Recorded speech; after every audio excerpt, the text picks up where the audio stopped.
Hey guys, wanted to do an updated video on my C5 today. Made a lot of changes. I haven't made a video in a little bit on this car. It's kind of been in the works. Been doing a bunch of work to it and stuff. We kind of sent it on this thing. If you look at some of my past videos, I have a forged bottom end LS6, pistons, rods, ARP head studs. So I finally upgraded the blower. We went from a V3 Ti to a YSI blower from, I work with A&A Corvette on it. We had to upgrade the injectors. Come over here, I'll take a look. So the setup is FIC 1200 injectors, and then we are on an A&A YSI Supercharger. First we did a 3.125 pulley. The car made about 12 pounds of boost. It was really slouchy. It felt like it was not getting into any boost until about 5,000 RPMs.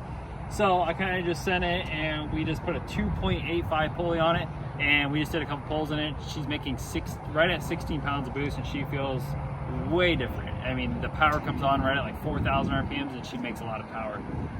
Not sure if we're going to see the dyno on this thing. It is it's a blast to drive. The air fuel ratios are still a little fat. We're getting like the 11 AFR, 10 AFR area. But the car feels like night and day compared to the V3 Ti. I did have to drill the oil pan. That's kind of sketchy. I'm not a huge fan of that. Instead of pulling the rack and pinion again, I actually pulled the leaf springs, or the one leaf spring out, and I was able to do all the work then.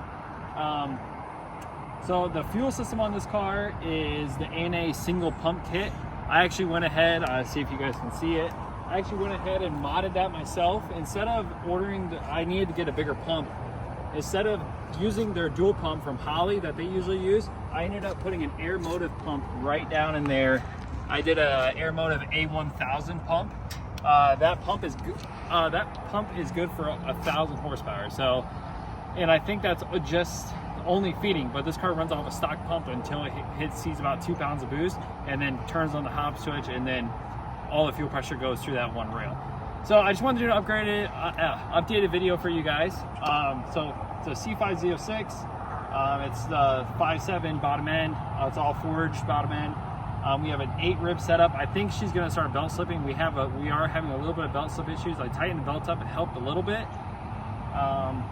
Other than that, guys, we're going to try to hopefully get this thing back to the track, maybe to the dyno, who knows. I think it's making hopefully 750, 850 area. That's what I'm hoping for. It's kind of what it feels like.